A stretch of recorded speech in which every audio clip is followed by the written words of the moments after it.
We kind of just wanted to do a really quick update. We had done kind of a merge episode back in the past, so we figured we would just hop in with, what does it look like post merge? We're about a month out. So, as we all kind of know, share my screen really quickly here. The merge completed at about 3 a.m. on September 15th.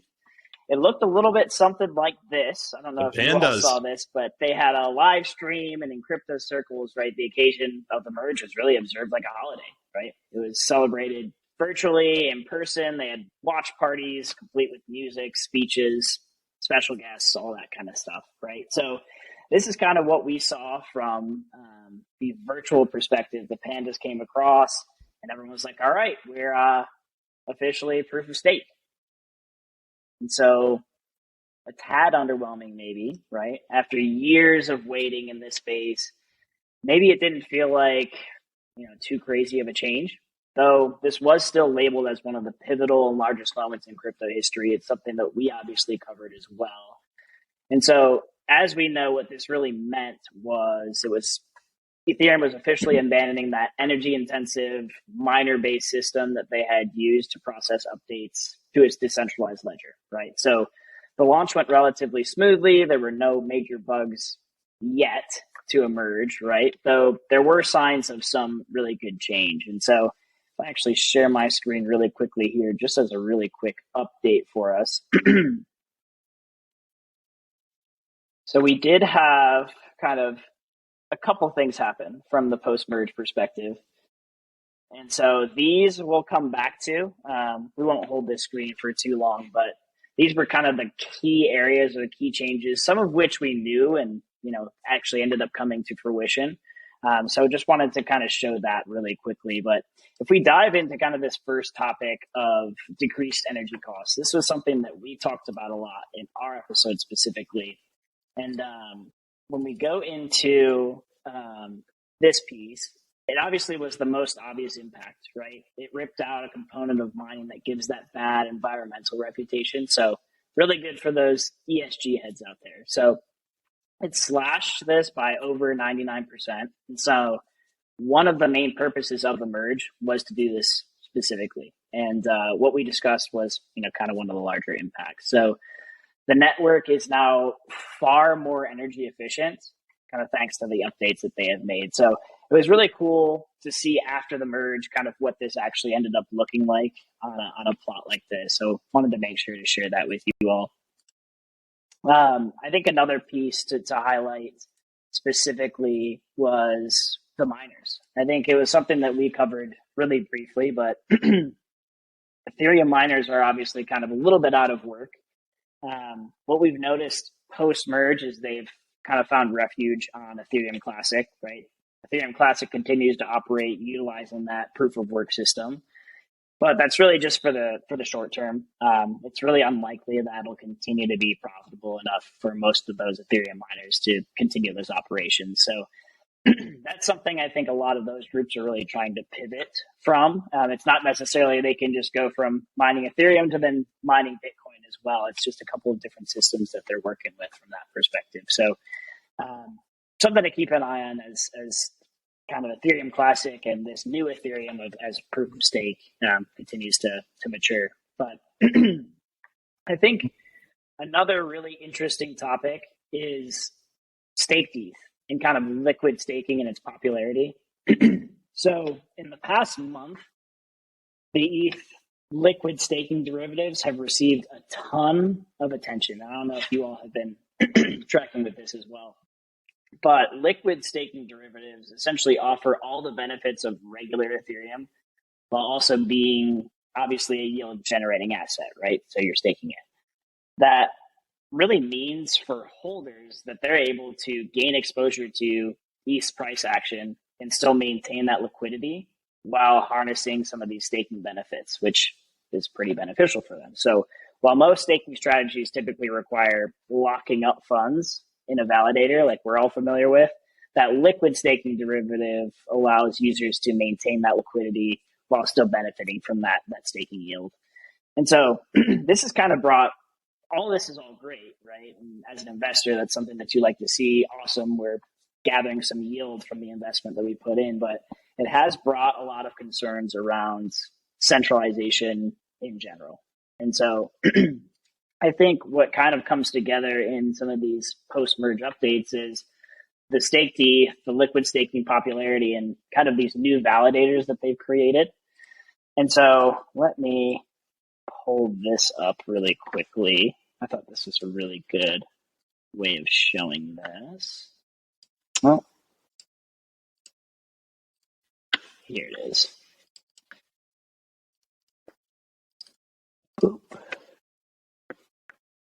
And so ETH's new validator system essentially has given new responsibilities for keeping that chain up and running, right? So it's brought in new players, and with new players comes new concerns around the network centralization as a whole.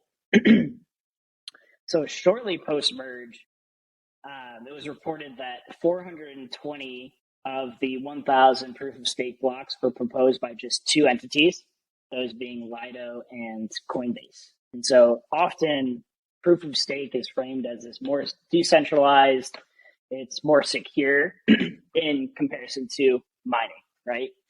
And so Ethereum Foundation's Tim Biko, I think is how you say his name, he had a really interesting explanation between the two. The way he described it is proof of work is a mechanism by which you take physical resources and you convert them into security for the network.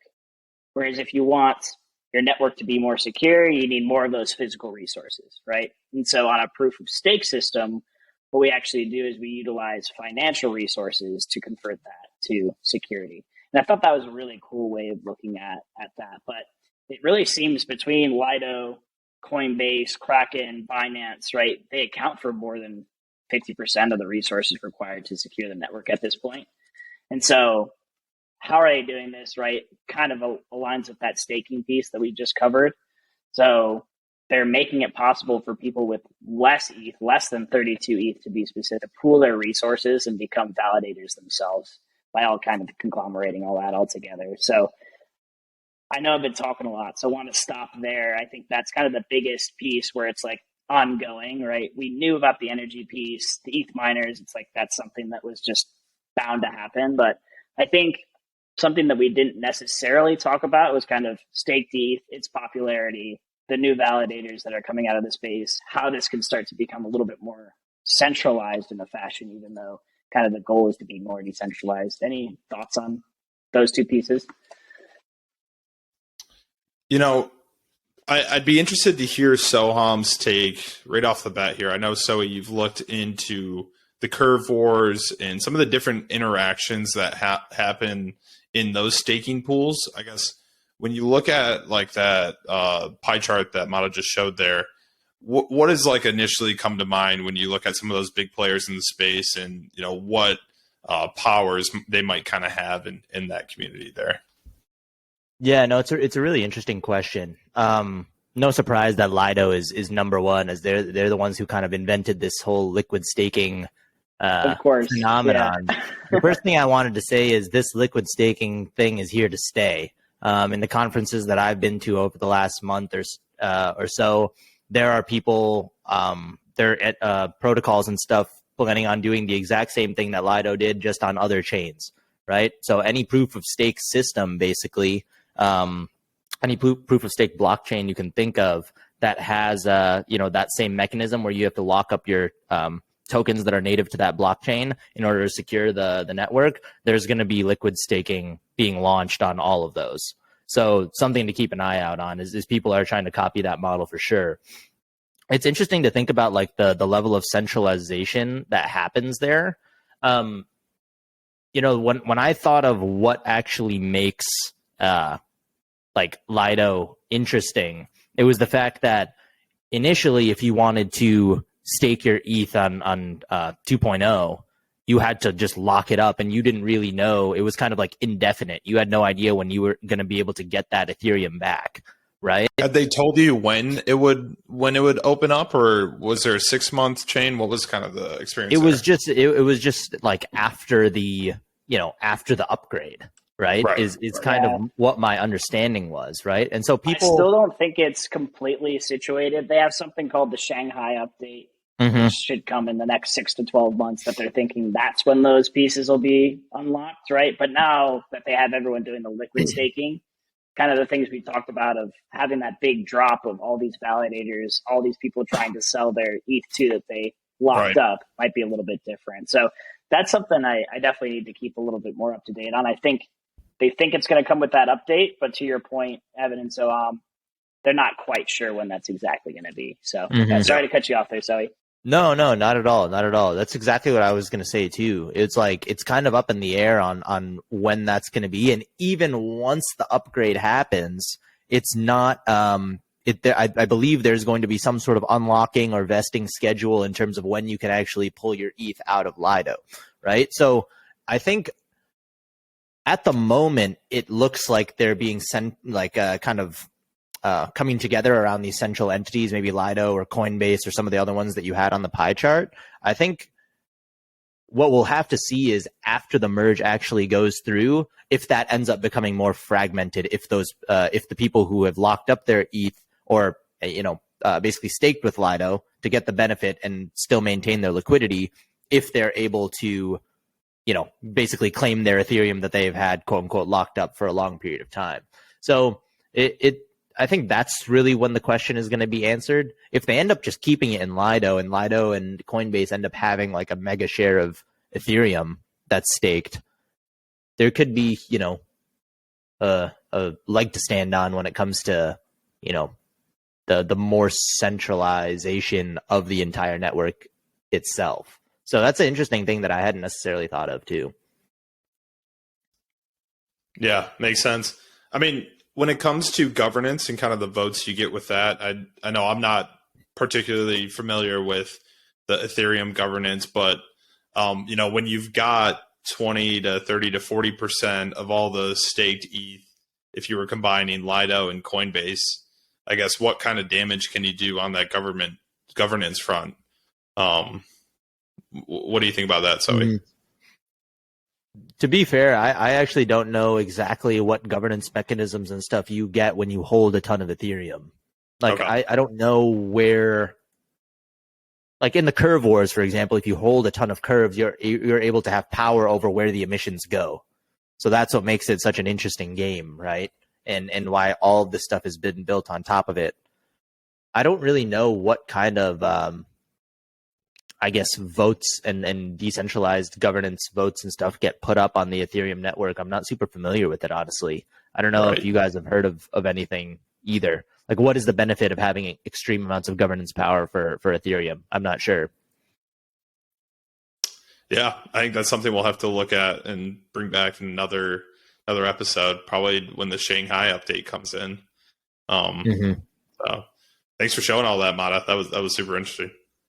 No, absolutely. I think that's the biggest thing that's kind of come out of this that was a little bit of a surprise. It's like, okay, now we have these new validators. Now we have staked ETH that's become much more of a thing with this kind of liquid staking piece.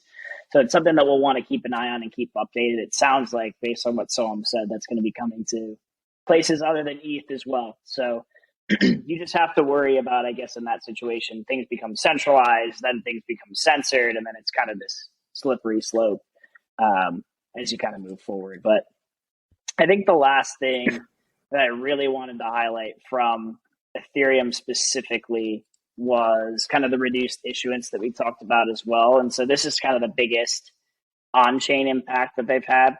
So the issuance rate of Ethereum, which is the native currency of, ETH, which is the native currency of Ethereum, with the proof of stake update, the network is drastically reducing the amount of new ETH that's issued with every block. So what I've been checking out a good amount lately, have you all heard of Ultrasound Money by chance before? This is a really cool site. Definitely being talked about, that's for sure. Yeah. And so after the transition, right, the amount of ETH created dropped by, I think it was nearly 90% as a result of validator rewards being significantly smaller than the miner rewards that were issued under the old system. And so prior to the merge, there was a network upgrade, EIP 1559, that you probably all have heard of as well. That's that burning mechanism that intends to make Ethereum deflationary, right? Make it that ultrasound money that we always hear about.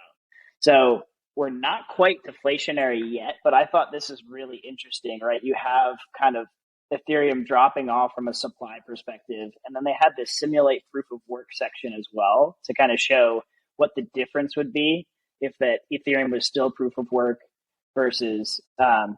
Could you zoom in on that, Mata? That looks super interesting. Absolutely. Sorry to cut you off. So no, you're good.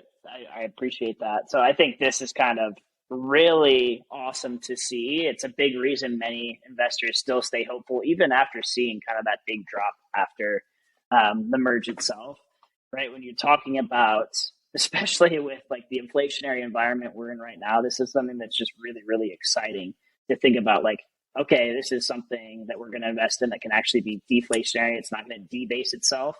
And not only is it going to not debase itself, it's actually going to obviously do the opposite of that. So super cool, something to keep an eye on. It's something that everyone's really, really hopeful about. And so I thought that was really awesome to give a little bit of a viewpoint into. And so, as we know, next steps from here are kind of the big ones, right? We're going to try to start that scaling. We're going to move from that, 2-layer scaling to more of that sharding piece. And that's when we're going to see those transactions per second really go up and see what ETH is really made of. So I think it's really exciting news right now. It's kind of a first step in what they're looking for, and the roadmap looks really cool from here on out. Any other comments on ETH before we hop over to some of that XRP news? I mean, I think the two biggest takeaways for me are obviously the lower consumption and less energy cost and less energy usage, and then obviously the deflationary aspect. I think that's top of mind for a ton of investors, right? And I think that's what most Bitcoin maxis will talk about, how they look forward to 2030, around that timeline when the last Bitcoin is mined, right? That's kind of when everyone's looking to see, okay, will Bitcoin be satisfactory to all of kind of the central bank issues, Fed issues we've been seeing? So thank you, bringing up a lot of good points. Yep, and just to flash that one last time before we hop over to XRP, these are kind of the ones that I came up with. Would love in the comments to hear any of the other ones that you all have seen, especially some of the users of Ethereum specifically. But